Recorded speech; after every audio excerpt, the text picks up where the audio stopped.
throughout this webinar today, we're going to go look at lots of different parts of this process. Everything from timing it with your first box, or just a general kind of production schedule behind custom packaging, to how to think about creating custom packaging, tools to actually create that packaging, how the process actually works, and some different ways that it can work. So we're going to learn a lot of stuff in a very short amount of time. If this is your first webinar with us, this is being recorded. You can get all of the great information in this webinar, and you can even rewatch the webinar on subscriptionschool.com. If you haven't checked out subscriptionschool.com, this is the place for subscription business resources and educational material. It'll be live in the video section. And if you enjoy this webinar, which I hope you do, check out the webinar calendar. It has a bunch of other webinars we're doing this month. Next week we're doing 2. The week after that we're doing something specifically on the holiday season and marketing sales and bonus boxes and cool things like that. You're welcome to join all of these webinars. They're all totally free. And if you want to get the slideshow that we'll be working through on this webinar, I'm trying to upload it to the GoToWebinar control panel. If I'm not able to do that by the end of the webinar today, I'll make sure to send out a link where you guys can download it and work through the slides as you rewatch the webinar itself. A couple other things I want to draw your attention to. You can just take a moment to say hello to us. That's me on the left. My name's Jesse. I work with Subscription School and Cratejoy, but I've been doing subscription commerce work for about 5 or 6 years now. My first business started, it was called ConsciousSbox, which we scaled to tens of thousands of subscribers. And nowadays I'm working on one called Prosperly, which is kind of like a farmer's market in a box. I work on that with some friends and family. And what I do full time is work with Subscription School and basically teach entrepreneurs and people who are interested in subscription boxes and subscription commerce how to most effectively test things and run their businesses. So if you want to say hello to me, my blog is jesserichardson.com, or you can just go over to Subscription School. I spend most of my time blogging about stuff there. And we have a Facebook page, which I definitely encourage you to like.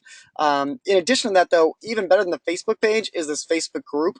If you go to groups/Subscription School, this is a private group with about 2,000 entrepreneurs in it. And the level of support this group shows for its members is insane.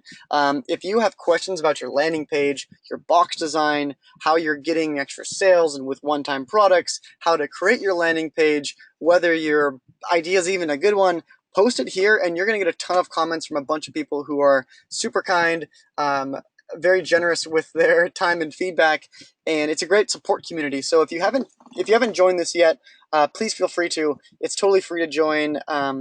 We do some vetting as when people request, just to make sure we don't have any like spammers or anything like that in here. So if you do request it, give us maybe a couple minutes, maybe after 15 minutes after this webinar. If you do request entry, I'll make sure that you're in definitely today. And if you want to follow us for up-to-date videos, go subscribe to our YouTube channel. It's just youtube.com/+subscription-school, or you can just search Subscription School. And as we release our webinar recordings and other videos, we first upload them to YouTube, usually like 1 or 2 days before we actually add them to the site. So if you're looking for like the instant feed of videos, feel free to subscribe there, and you'll get these sent directly to your inbox. So without further ado, it's enough of me shilling around Subscription School and myself. Let's jump into this webinar here. So I'm gonna go ahead and present this, and I see some questions have already started to come in. There's a question section on the right-hand side of the GoToWebinar control panel, which is, on the right-hand side of your screen.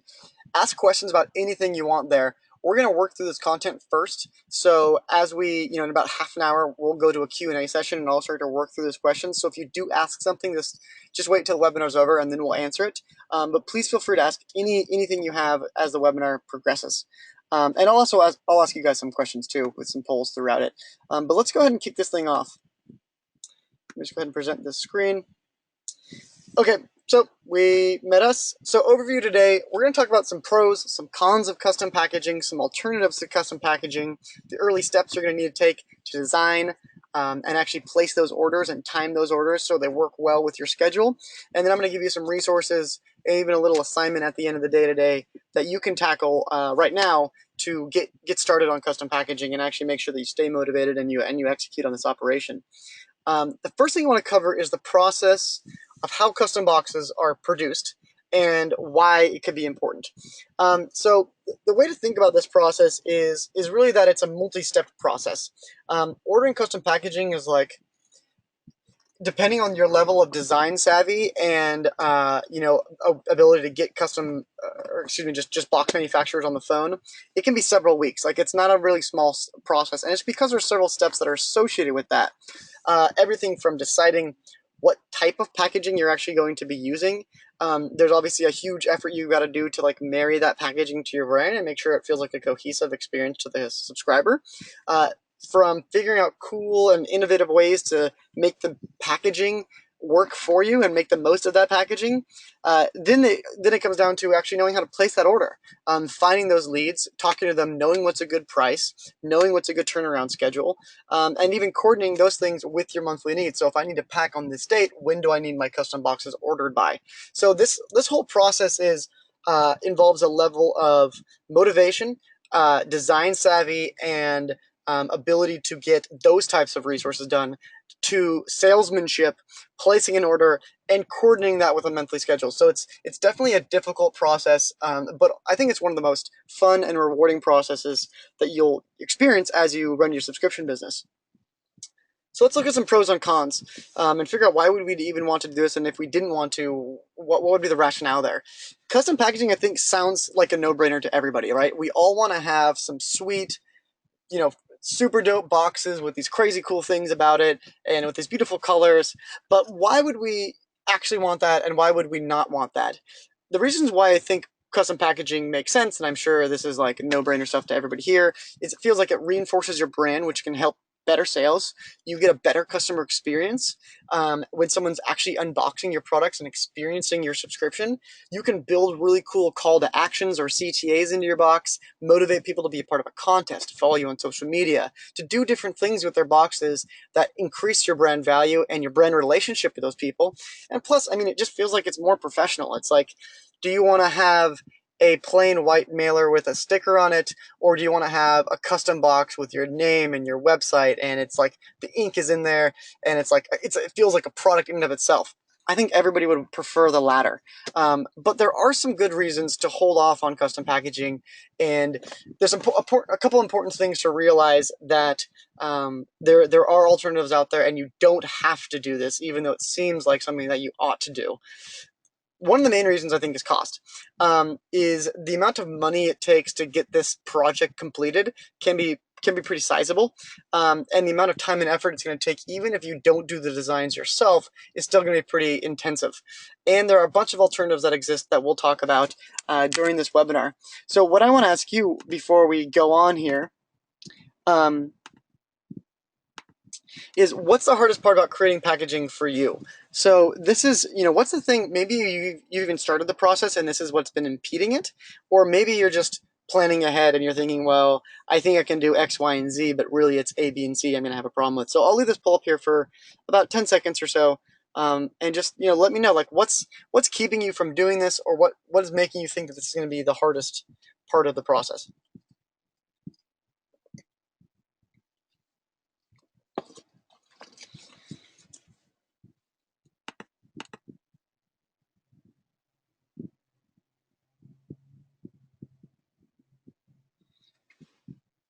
Okay, I'm going to go ahead and close this poll now. Thank you, everybody, for voting on that. And I'll share these results with you. And it looks like it's a pretty even split across a few different things. It looks like no one's worried really about placing an order. I guess it's really easy to spend money, right? But other than that, and this is about with 80% of us voting, so we've got a good pool here. It looks like it's kind of just all over the board. Affording it, I think, is usually, when I hold these webinars, that seems to be number one. But determining that price, creating that design, and just working through the process, those are all good reasons. I mean, I feel like every single step of this is not an easy step. And let me ask you this right now, is what stage are you at in creating your packaging? And it could be from everything from I'm just coming up with the idea to maybe you already have it and you're actually just looking for some advice for rebranding or some advice for quotes or what kind of price points you should be targeting, which is totally fine too. I think we cover a wide gamut of information in this webinar. And I'll leave this up here for about 8 more seconds. I don't want to slow down too much. Okay, I'm gonna go ahead and close that poll. Thank you for everyone who voted. Another good, about 80% of us voted. It looks like a lot of you guys are just coming up with the idea, which is awesome. And some of you guys have even chosen the manufacturer, which is also great. So it looks like we're all beginners though. We haven't actually got our boxes in our hands yet. Okay, perfect. So let's go. Let's jump back into this. And I see a couple more questions coming in here, and we'll answer those at the end. But feel free, like I said, to ask away. Um, So now that we've kind of covered why or why not we'd be using custom boxes, let's look at some kind of basic stuff about how it works, how to decide your packaging, and kind of get a foundation for this webinar. So I think this is interesting. I know this is probably one of the less actionable pieces of information we have in the webinar, but I think it's useful, if nothing else, for our own personal edification. I think it's important to understand how custom packaging works. And when I say how it works, I mean how it's produced, because this really affects prices for your box. And just understanding the difference between these things can help you ask the right questions. So I think this starts with an understanding of the three primary ways to create custom packaging. There's basically three ways to do custom boxes, or most types of custom packaging, whether it's like padded envelope or anything like that. There's flexographic printing, litho label printing, and digital printing. The way to think about this in terms of functionality is flexographic printing is almost like a giant rubber stamp. So they'll have like a sheet of cardboard shooting through a machine, and there'll be this stamp, this big rubber thing attached to a wooden wheel. And as your box goes through the machine, the wheel is spinning and it lays the ink on. And if you have multiple colors, you have multiple printing plates, and if you do both sides, then it goes through the other way, and it's just basically like a giant rubber stamp almost. It's probably the most cost effective for small to medium sized orders. When I say small to medium, I mean like 1,000 plus. So it's early on, it's the cheapest, as long as you're doing, like I said, small to medium sized orders. Nothing like 50 boxes or so. Like this has got to be at least in the high hundreds or low thousands to actually like kind of achieve the price of being the most cost effective. The second is a litho label. A litho label is a lot like wallpaper. It's actually like a thin piece of paper that's like attached on the liner of the box. It's more expensive than flexographic. The cool thing about litho label is it's just as precise as digital, but um, it's much more cost effective, especially around 3 to 5,000 box orders. So rather than going from like 3,000 flexographic boxes to 3,000 digitally printed boxes, you'd probably go to litho label and stick with that, because it's like I said, it's almost like a wallpaper. It's not a stamp method. It's something that's stuck to the liner of the box, and it looks really clean too. Birchbox does this a lot when they change their box designs each month. It's like a paperboard box that they have inside of their shipping box, and then that paperboard has different litho labels on it each month. At least they used to do that. Digital printing is just like your printer at home. So it's like, it's just like a big laser jet printer basically. And actually on the right hand side, that's a digital printer. That's that machine you're seeing, and it's a similar way. It's pulling through cardboard or pulling through packaging, and it does that full run down the length of the machine. This is really great for small runs. And when I say small runs, I mean like 50 boxes or less. The reason why is because with flexographic printing, it requires that printing plate, right? And so it requires these big rubber stamps to be manufactured, and it's really difficult with flexographic and litho label to turn the machine on and off really easily. It's not like you can just flip on the flexographic printer and shoot out 15 boxes and then be done. It's like these things like go super fast. I've seen them in action, and they're like gigantic. They're pulling through hundreds of boxes very quickly. So digital printing allows for much smaller batches. The caveat of that is being it's going to be a lot more expensive. If you're looking to order boxes at the range of 20, 30, 50 at a time, you're probably getting those boxes from people who do digital printing. It's nice because you can get multiple colors, but those box costs are going to be like significantly like higher, like 3 to 5 to 10 to 15x what you might be getting with flexographic. So there's some hidden costs here. With flexographic, it requires like a die, which is basically like a big it cuts out the shape of your box. So if you have a custom size, you'll have to buy a custom die. Also, flexographic requires a plate. And so a printing plate is like the big rubber stamp. And even with a die too, I mean, regardless of any type of box, whether it's flexographic printing with a label or digital, if you're using a custom size box, it will require a custom die. But a bunch of people have stock sizes, so it's not something you really need to worry about. Let's move on from that. Let's talk about some different types of packaging. Now that we know how they can be created, how can we bring this packaging to life? There are a whole different host of different ways you can do this. And I'll just kind of move to the left or right here pretty quickly. I'm sure most of you, it seems like, have been thinking about this already. There's 4 or 5 Club in the top left. It's a bubble mailer, black bubble mailer. Their real branding comes in this this branded tissue paper with a 4 or 5 sticker that holds everything tight, so it's not even a box. There's Pip Sticks, which I love their branding. It's like a little tiny envelope, very colorful. There's Prosperly, which is a business I'm running right now with friends and family, which is like a orange orange corrugated box with a chemi white inside, and so the whole box itself actually has this chemi white liner on it, and then we use the ink to actually create the design. So the flowers you see there and that design on the front of the box is actually the box behind it. All the ink is the orange.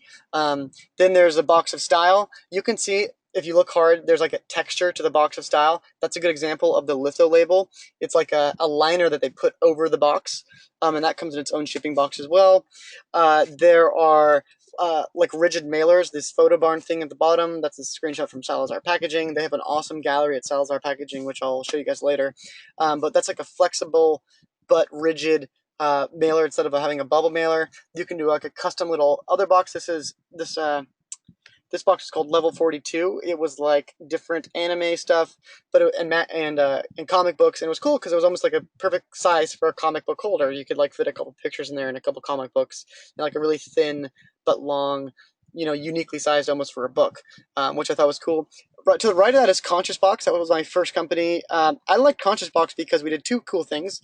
Number one, we had an outer shipping box, which really helped protect sensitive items like glass and cans and that type of thing. But on the inner box, you can see we had that diamond, that little square on the side there. And what that was, it was the inner paperboard box, and that was actually a die cut through the box. And so that picture you see there, it looks like a rose petal. We'd change the theme card each month, and that would show a picture through to the other side. So you'd open up your Conscious box, and you'd see a picture of the theme before you actually open the inner box, which I thought was really cool. It was like a really unique way to kind of like drive that excitement right when they're about to experience your product. How do you decide what you want to use here? Like what's going to determine your decision here? I think this really depends on a few core things. What are your contents, obviously? What's the size of those contents? How fragile are they? What makes sense for your brand? If you are called something envelope, you should probably have an envelope. But think about how your brand experience would have it. Like if your target customer were to ship something, how would that look? But most of all, think of size. Shipping costs are going to be one of the biggest, most rigid costs for your business. And so if you're shipping through USPS cubic tiers, for example, being the difference between cubic 0.2 and cubic 0.3 can be an average of $2 to $3 per shipment. So be really conscientious of how you're sizing your box and what shipping tier that puts you in, dependent on how you're actually shipping your boxes. I think USPS is probably the best solution. USPS cubic pricing is probably the best solution for the majority of subscription box owners, but you might be in a unique use case. If you want to get a better sense of shipping costs, just Google Cratejoy Power Shipping Price Calculator, and you'll get a pricing calculator that'll help you choose your weight, your cubic tier, and give you some good estimates. And the other thing to keep in mind is, like, if you're a really small box or you have really, really light contents, as long as it's below like 16 ounces, it qualifies for like first class mail, which can be like $2 to $3 cheaper than the lowest cubic tier. So spend time thinking about shipping costs and talk to people about shipping costs before you place an order for custom boxes. I've talked to several people who have made custom boxes and custom box sizes who like came in like just above cubic 0.2, and they're like, oh my God, I cannot believe we did that. I wish we wouldn't have done that. Now we have to buy a new printing die and new printing plates to fit that die because we didn't do it right. So think about your shipping and how you're doing that, because that'll drive a lot of your decision here. Let me just see if we have any questions. Someone asked, what style of printing does Prosperly use? So Prosperly was this white one. So when you look at Prosperly, you look at Level 42, you look at Conscious Box. All three of those are all flexographic printing. That's all with the rubber stamp stuff, and you can acquire that level of clarity and design with flexographic printing. Flexographic printing is not like a messy rubber stamp; like it can be very, very precise. Um, so, and you can see, like I said, with the Prosperly, I used a different type of liner versus the craft cardboard. I used a Chemi white liner, which is a little bit more expensive, but I think it makes it pop a lot more. Whereas Conscious Box and Level 42 here, we just have the plain craft. So let's jump back into this here. And I see here someone asks, is this presentation going to be available?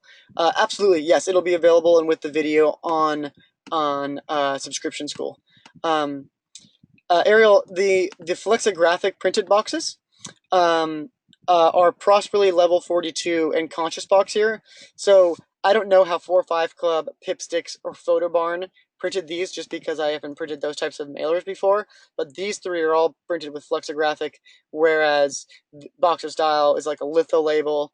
And I mean, it's almost impossible. Well, it's not actually almost impossible. If you know what you're looking for, you can easily tell the difference between digital and flexographic printing, but uh, it's not like a remarkable difference in terms of quality. It's it's more about, if you want to have multiple colors with flexographic, then you've got to buy multiple printing plates. And if there are a lot of colors on top of each other, then it probably makes sense to do like litho label. So it's like they're all can be very similar in terms of quality. Flexographic being the most basic because it's not being put through like a normal printer.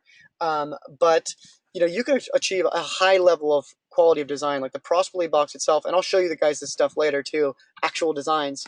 Um, uh, um, that actually shows the level of detail here with that Prosperly box. Like there are some very, very fine lines.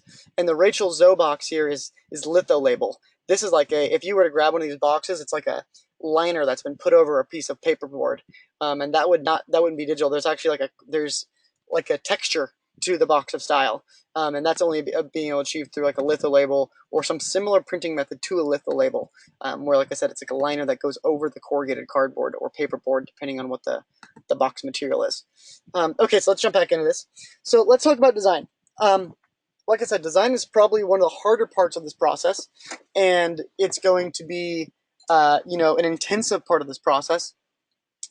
Once you have got a strong idea of what type of packaging you want to use, so whether that's a box or an envelope or whatever it might be, the next thing you do is you want to choose a size, and you got to get yourself a blueprint or a outline, basically, and that's what you see on the right here.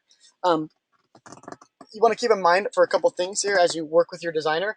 Like I just said, if you're doing a bunch of different colors, you got to make a decision between digital versus flexographic. If you're doing like or if you're doing large runs, it'd probably be more, correct to say flexographic versus litho label.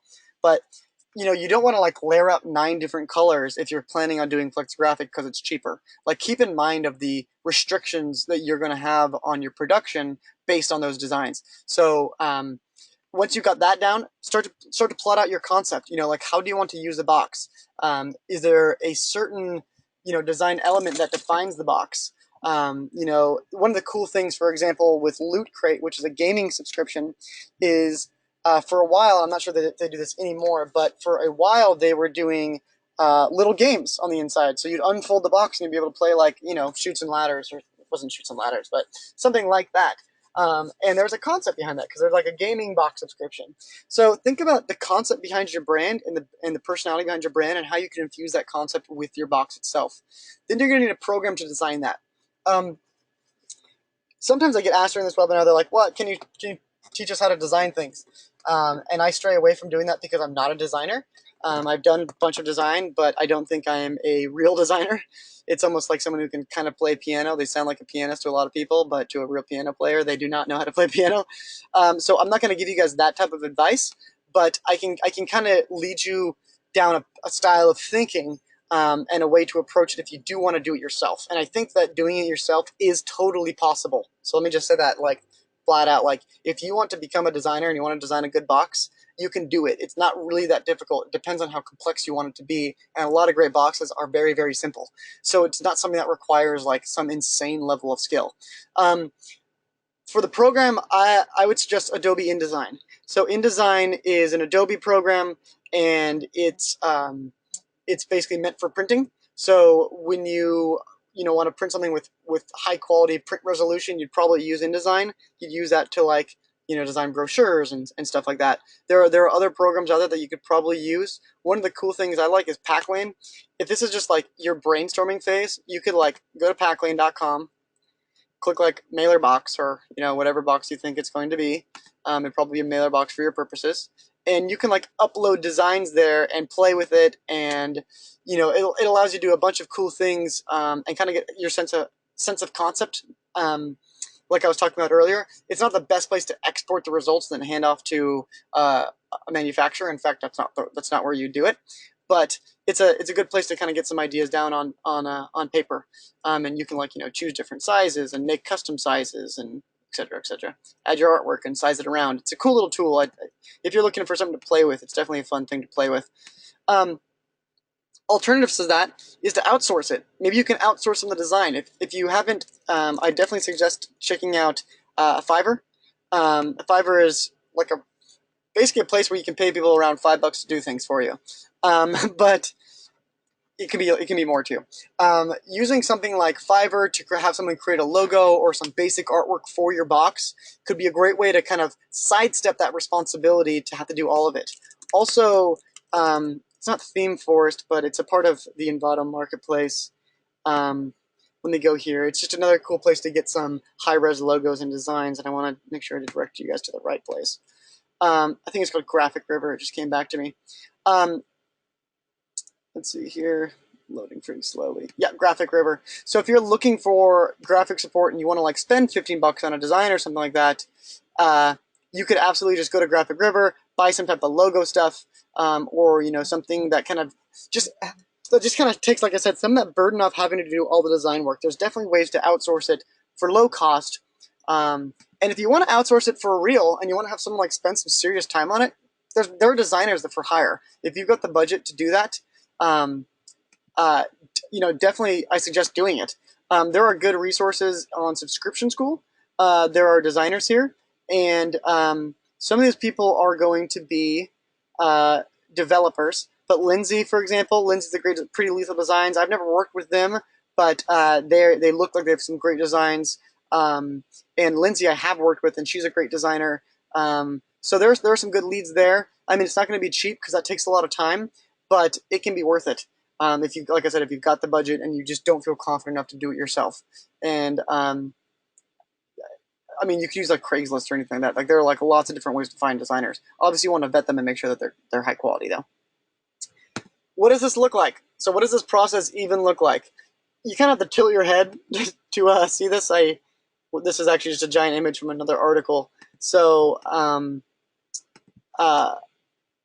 you'll apologize that it's not vertical and that it's horizontal. But this is my attempt. Basically, this is me creating packaging here. So when we did Prosperly, I was kind of decided to try to tackle this task. I basically, with this business Prosperly, there's a cool story on Subscription School. You can read about it. But basically, I wanted to try to build a business by myself, part-time, in like a very short amount of time. So I built Prosperly, and one of the tasks that I wanted to try to tackle myself was design, and that's because I had never done it before, and I wanted to see how realistic it was for someone who literally had like the poorest design savvy to try to do something like this. And it took me about 2 months of the process, I think, to get here. And this was probably the longest or most difficult and thing that ate the most amount of my time. But you can take a look here. So it was everything from step one for me trying to determine the color. I wanted to get a nice color orange, something that was like very summery and bright. I didn't even like really the color orange, but I thought it fit the brand. And so I eventually, decided the color, and you can even see the hues kind of change over time. But after I did that, I got a different blueprint. I thought of a different style of box I might wanted to do. And I kind of worked through that design, went from version 1 to version 2 to version 3, started adding different textures to it, adding different messages on the back, to version 4, where I really start to differentiate the front and the back, or excuse me, not the front and the back, but the inner and the outer boxes. And then from version 5, where I decided to like to totally scrap the idea of having an orange inside, instead do a white, something that's going to really pop against the orange on the outside. And then to my final version, which you can see there, which is much more intricate than my first version. It took a lot of time to kind of figure out how to get the sunflowers on the white side to be on the right part of the outside box, so when it's folded up, you actually get the white back inside the box. The amount of time I spent from version 5 to the final version, from step 6 to 7 here, was probably 2 or 3 weeks. And I just committed to myself. I was like, okay, I'm going to knock this thing out. And then like over a couple nights, over a 2-week period, I was able to get it to a place that looked good. And there you can see it right there on the right-hand side, a little bit clearer. So if you're going to do your own design, I would say keep a couple things in mind. And this is from both my experience now designing a piece of packaging and also having contracted multiple designs from multiple different companies. Some of the things you want to do is, if you're going to get custom packaging, you got to make that custom packaging work for you. And so what I mean by that is make that packaging motivate your subscribers. There are different ways that you can get people to get motivated to do different things. Maybe it's a monthly contest that you want them to get involved with. Maybe it's to follow you on social media. Maybe it's to take a picture of the box and post it on Instagram. Maybe it's all 3 of those things. But whatever it is, make sure that packaging, when people open it up and they're done with that product experience, they don't just like toss it off the table into a trash can. You want to have people to be like, crap, I need to keep this box because of this reason. If it's an eco-friendly box, maybe there's some cool way that you can upcycle it. You use, soy-based inks, and your call to action is shred this box and put it in your compost. Something like that. Like make the box as functional as possible, so it feels like a part of the experience and not just a piece of packaging. Obviously, you've got to reinforce your brand when you're doing custom packaging too. Make it cohesive with the brand. So put your brand mission on the box. Maybe it's your values. Maybe it's some certain phrasing that you have on the website. You don't have to put all of this stuff on there. Like I said, they can be very simple, and I've seen a lot of really great simple designs, but make sure that it sticks with your brand. So if you're using the color orange on your website, use the color orange on your box. If you're using the color blue on your box, make sure you've got that same tone of blue on your website. That cohesiveness is what is going to build a kind of a recognition with your subscribers, where they see something and they think about you. Another cool thing is making the box like a visceral experience. I kind of just touched on this with the idea of having a compost box where you could like shred it, but I love the effort people take to get me to feel their product. Like I want to be told to do something. I want to be forced to do something with the packaging where it makes me feel like I'm actually a part of it more than just picking products out of a box. Like for example, with Prosperly, as you can see on the left-hand side, that's the white inner box. You can see a small square at the top, and it looks like a little bird on the inside.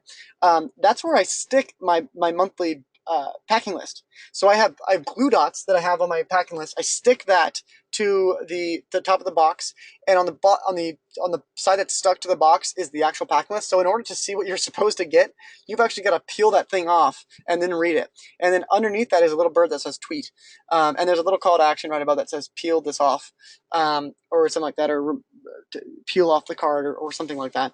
But it makes people touch the box. And as you can see in the bottom left hand of that, there's also a little hidden maze in the bottom left corner. And this is a part of the box that actually would be tucked under another part of the box. So the only way to find that is if you were to undo the whole box. So it's kind of like a little bit of an Easter egg. But then people can go through this maze and see if they can get to the box prize in the center. Stuff like that. I mean, it's getting customers to feel and to be invested in the experience about the box that's going to make that piece of custom packaging really shine. Outside of cool stuff like that, think about those specifics like we talked about earlier. Go back to, what do I need to be doing with shipping? Where am I going to put my shipping label? The top, the bottom, how does this affect my design? What about my contents? Is there any way that I could use the box design to like be representative of my contents or something like that? How am I going to put my brochure in here? How am I going to put my packing list in this box? What are ways that I can use other elements of my business in my custom packaging that I'm going to design? Like I said, you don't got to do all of that, but if you're able to incorporate those things, I think you'll get a better outcome, or more work out of your investment. So we're going to go into how to place an order and some alternatives here. I know that we're about 25 minutes out from the end of this webinar. I see we've got some questions. I'm gonna just keep powering through here and then get to those. those questions, so I appreciate the patience. Let's talk about how to place an order and other alternatives. It sounded like some of you guys have already got a manufacturer chosen. If you don't have a manufacturer chosen yet, just go to subscriptionschool.com. Yeah, we got your back. I've gone through like, I don't know, like 20 different conversations with other manufacturers that are good, medium good, great, but they're all vetted. So almost everybody on our custom packaging list, either I've had I've talked to people who've placed that order, or I've placed orders through them myself. And there are a lot of really good companies on there from all around the country. And they have different levels of what they offer, whether that's just digital printing or flexographic litho-label and digital, or just flexographic. So just go to the resources page, which is in the center menu, the center top menu, right to the left of Start a Subscription Business green button. Go to the packaging section on the tabs, or you can just go on the right hand side of the screen under Find Experts and go to Custom Packaging, and you'll be able to find a whole list there. But there are a ton of leads that you can chase down there. It's as easy as clicking the contact button and then making that call or shooting that email off. And these people are responsive.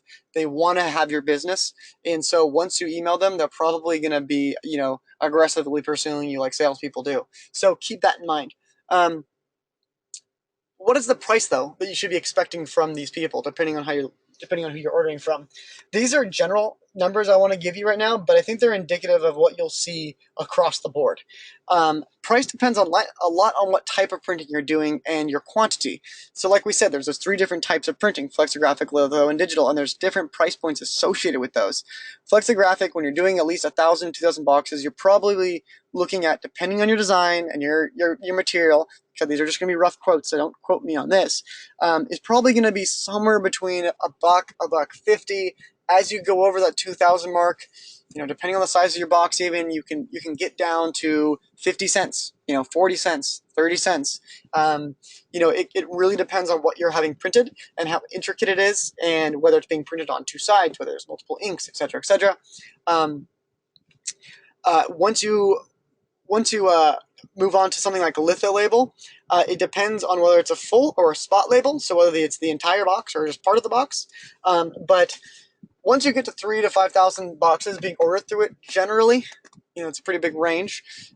Generally, is probably going to be close to what you're going to be seeing with flexographic. Like I said, the perk being is that it's going to be a lot nicer. It's going to be like a digital print quality, but without the cost of digital printing. So it'll depend, on the size of your box, how many are being printed, whether it's spot or full. But generally, around the 3,000 box, you're going to be looking at that same cost. Anything below that, it's probably going to be like 2 to 3x than from flexographic. So if you're paying $1.40 right now for your $1,500 for 50 or 1,500 box order, if you switch to litho label and still order 1,500, it'd probably be more like $2.80 or something like that, $3 or something. That's just, like I said, just an estimation.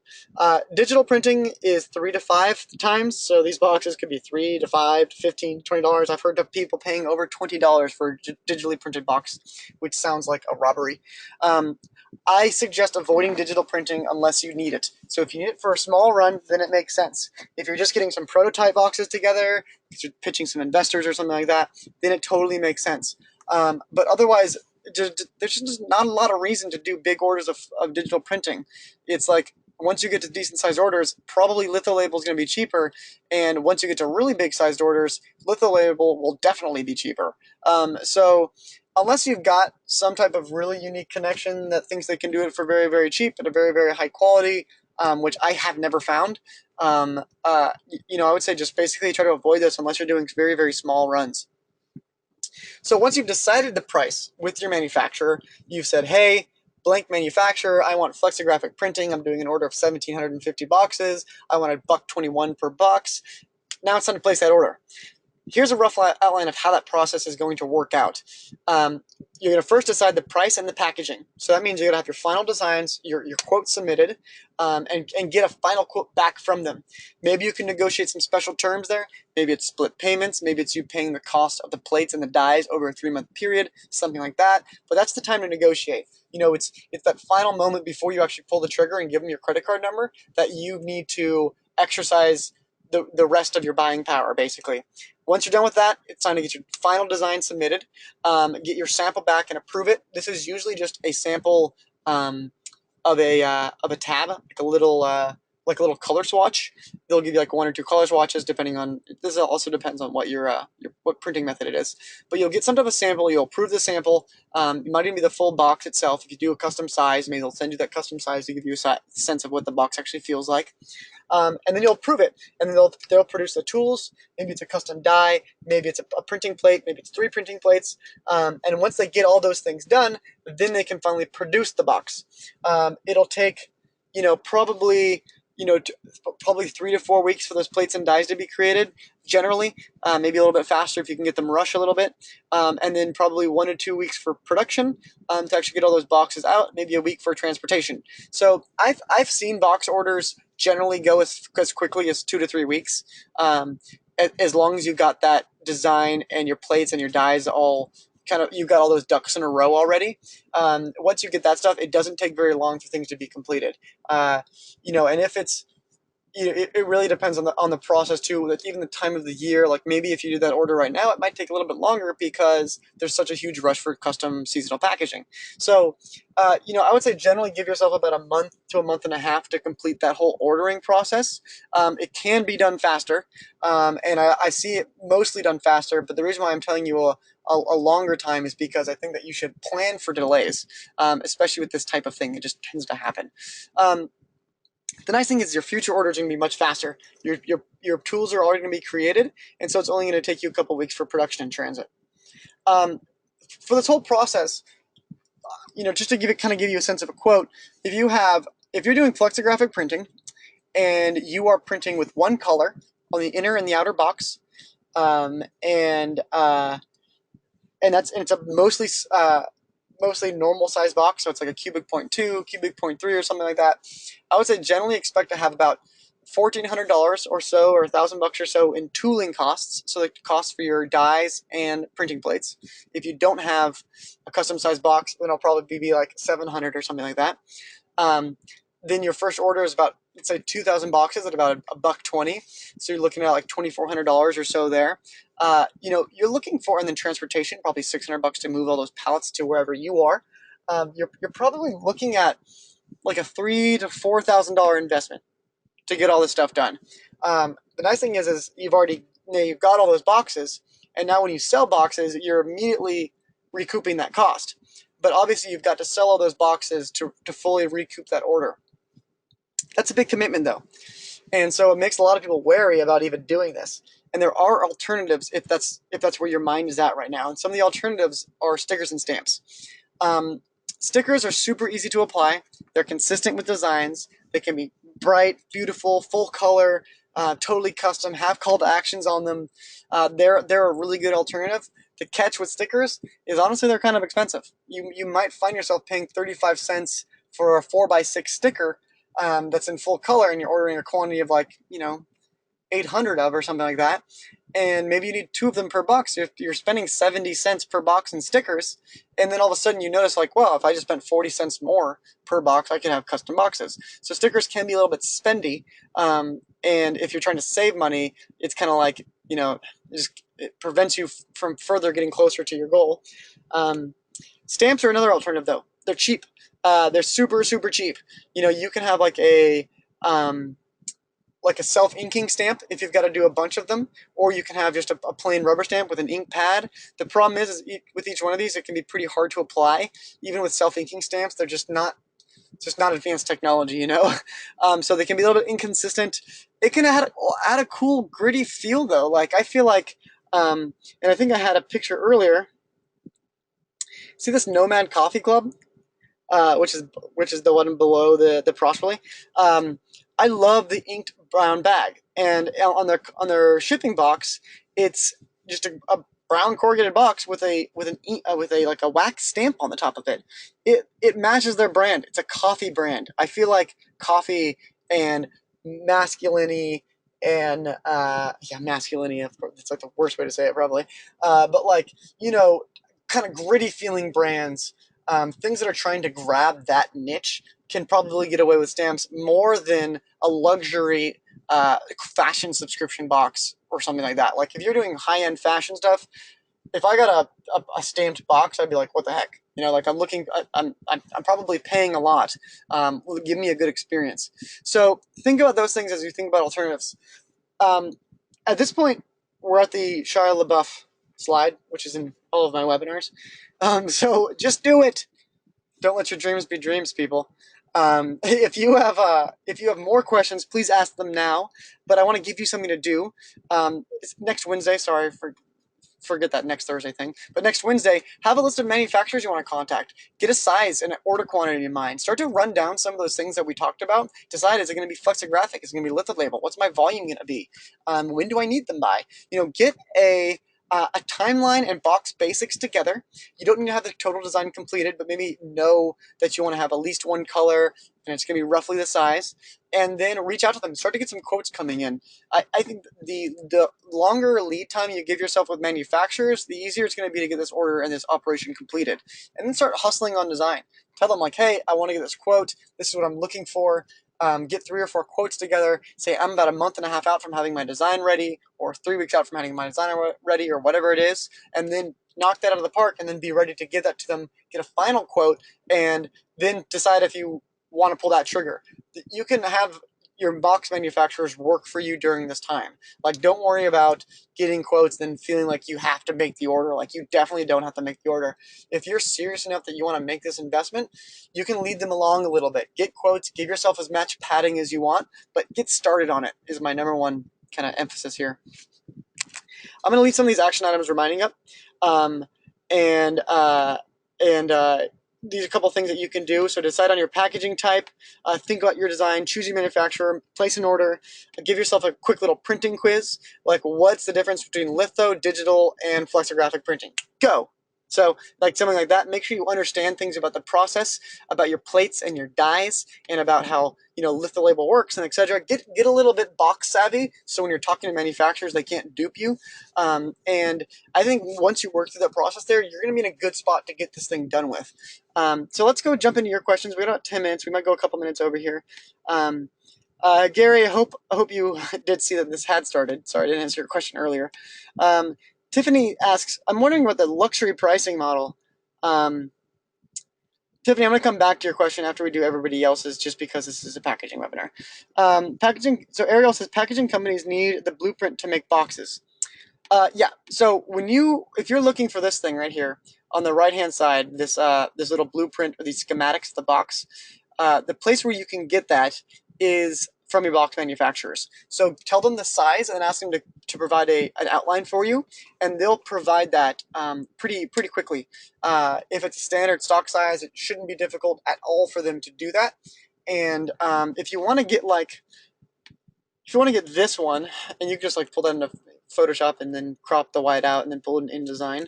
Let me just show you. There's actually a place where you can just download that on Subscription School. There it is. Just click this guide, how I built a subscription business that made over 50K in 6 months.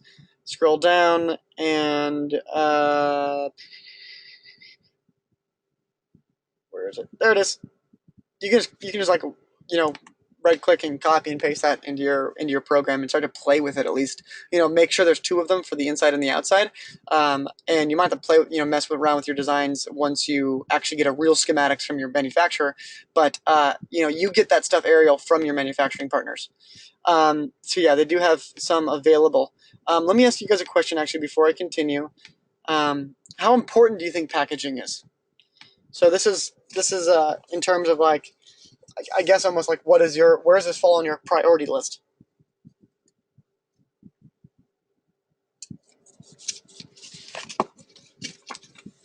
And I'll leave this up here for just a few more moments. And as that is up, I'm going to see if I can't get this handout to upload. Okay, it looks like a bunch of you have already voted. I'll leave it for a couple more seconds. Okay, so it looks like this handout just says not loading to this control panel for whatever reason. So I will, once this webinar is over, I've got it uploaded and added to Subscription School. I will send out a notification that it has been added, and there'll be a downloadable PDF on those pages. So sorry you can't grab that from me today. I don't know why this thing is being finicky with me. So Tiffany, to your question, the luxury pricing model, what are the pitfalls and the companies who are doing it right? It seems like the only way to go the only way to go is if shipping items that run over $15 are sort of produced per month. So Tiffany, I'm kind of curious about what your question is. The luxury pricing model. Are you asking about like why people have expensive subscription boxes? Possibly, for example, is about $50. It's pretty high end. We use a lot of body products and a lot of food items, a lot of local stuff that I source out of Portland, Oregon, which saves a bunch of money on shipping. And it's not like I wouldn't say it's a uniquely difficult niche to operate in. And in the same way, I would expect that to be for almost any beauty or food box. As you get to like handmade goods, if you're like in a handmade niche and you're looking at like handmade jewelry or something like that, like I could totally see how your cost of goods could be like off the charts. But I don't totally understand with what you're asking. I think the way to do it right is to um, okay, so I was thinking about $50 or so. I need it for cost of products, handcrafted, and wine. So yeah, I mean, I think if you're doing something that's like wine and cheese type of thing, let's just think of soirees. If you're doing like a soiree supply party box, um, artisan made foods and small batch foods are definitely gonna be more expensive, but you can still get them below wholesale. So if you're aiming for something that's 15-20 bucks, it's like a really nice jam. You can probably still, if let's say it's wholesales at like $8, I wouldn't be surprised if you could get it for like $4 or $5.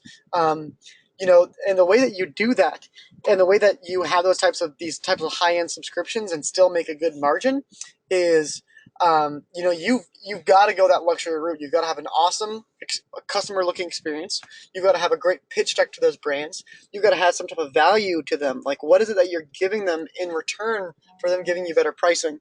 I think it's really important to think through that and to think how you create a luxury experience, not just for your subscribers, but also for your brand partners. For wine, I've never purchased wine or shipped wine for subscription boxes before. It's something I've looked into, but I haven't had a lot of vendor conversations about it. Um, I've heard and I've chatted with a couple people. It definitely sounds like you can get close to um, in industry pricing. So if you work in the wine industry, you get like a special discount, and I think it's around like 40% or so, and I think that's pretty accessible for even small subscription businesses as long as you navigate that conversation correctly. So I would say make sure number one, make sure you are executing your idea as well as you can, and it's fitting the luxury niche that you're in. Number two. Make sure you're setting customer expectations right. If you're a luxury subscription box, it's $50 a month, and you want to guarantee $60 in value. You got to do some math and figure out how you can get there. It allows you $15 per item, and or $15 for total all your items. And if you're getting them at 25% below wholesale, that means you can basically spend uh, you know, like $20, and you should be able to reach the $60 value pretty easily. So do that type of math and figure out how you're pitching it to subscribers, and then I think that'll really help you determine the direction of the conversation you need to lead people in, for getting as low cost items as you can for high quality items.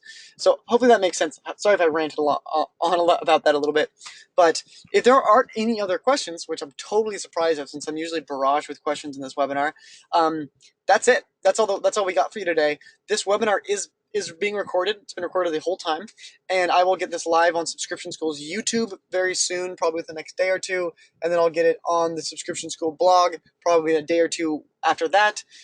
There is a previous recording of this webinar that you can always check out in the video section. Otherwise, thanks again for coming. I totally appreciate you guys making the time to be in these webinars with us. As you leave the webinar today, please answer our exit survey. It'll just tell me like, how are we doing? What topics do you want to learn next? What's the best time for you? That type of thing. So please leave me some feedback. And again, if you haven't checked out the Subscription School website, Facebook page, YouTube channel, or private group, please go do those things. They'll be a huge help to you, I promise. All right. I will see everybody later. Thank you guys for all these good comments. I really appreciate it. And if you guys got more questions or anything else, you guys know where to find me. All right. See you later. Bye.